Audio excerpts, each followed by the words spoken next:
সাতক্ষীরা উপকূলীয় এলাকায় পানি উন্নয়ন বোর্ডের বেড়ি বাঁধে অবৈধভাবে বসানো পাইপ বক্স কল সহ অন্যান্য সরঞ্জাম উচ্ছেদ অভিযান চলমান। সাতক্ষীরার শ্যামনগরে উপকূল রক্ষা বেড়িবাঁধ ছিদ্র করে বসানো অবৈধ পাইপ বক্স কল সহ অন্যান্য সরঞ্জাম উচ্ছেদ অভিযান পরিচালনা করছে পানি উন্নয়ন বোর্ড।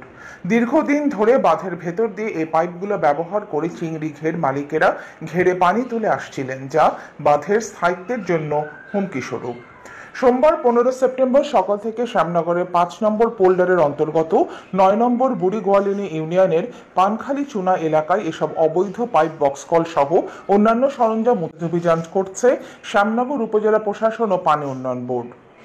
পানি উন্নয়ন বোর্ড সূত্রে জানা যায়, বেড়িবাঁধে 90 পাইপ দিয়ে চিংড়ি ঘের করার নিয়ম নেই, কিন্তু অনেক ঘের মালিক এই নিয়ম ভেঙে বাঁধ ঘেঁষে চিংড়ি চাষ করছেন এবং 90 পাইপ বসিয়ে বেড়িবাঁধকে ঝুঁকির মুখে ফেলছেন।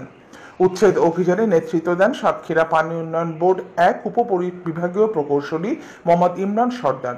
এছাড়া আরও উপস্থিত ছিলেন পানি উন্নয়ন বোর্ডের অন্যান্য কর্মকর্তা কর্মচারীগণ সহ গণ্যমান্য ব্যক্তিবর্গ। স্থানীয় বাসিন্দারা জানান, কি প্রভাবশালী ব্যক্তি ও ঘের মালিক সরকারি বিধি অমান্য করে বেড়ি বাঁধে 90 পাইপ লাগিয়ে পানি উত্তোলন করতেন। এর ফলে বাঁধ দুর্বল হয়ে পড়ছে, নদীর জোয়ারের পানি অনায়াসে গ্রামে প্রবেশ করছে। এতে চাষাবাদ ও বসতভিটা হুমকির মুখে পড়েছে। উচ্ছেদ অভিযানে স্থানীয় বাসিন্দারা সন্তোষ প্রকাশ করেছেন।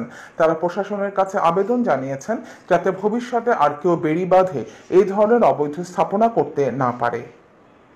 এই বিষয়ে সাতক্ষীরা পানি উন্নয়ন বোর্ড 1-এর উপবিভাগীয় প্রকৌশলী মোহাম্মদ ইমরান সর্দার জানান, ধন্যবাদ। আসলে বাংলাদেশ পানি উন্নয়ন বোর্ডের বেড়িবাঁধের মধ্য দিয়ে অবৈধভাবে স্থাপিত পাইপ বা বক্স কল যেটাই বলছে আমাদের জন্য সম্পূর্ণ আমরা সে সকল দায়িত্ব ছিলেন প্রোগ্রাম নিয়েছি।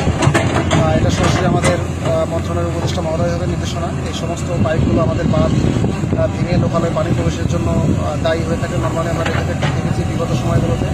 আজকে আমরা বাঁধের নিচে যে পাইপ ছিল সেই পাইপ উচ্ছেদ প্রোগ্রাম চলমান রেখেছি। এই প্রোগ্রামের অংশ হিসেবে এই প্রোগ্রাম চলমান আছে। আগামীকালকেও আমরা আরও যত পাইপগুলো আছে সেই পাইপ ধীরে ধীরে উচ্ছেদ প্রোগ্রাম করবো।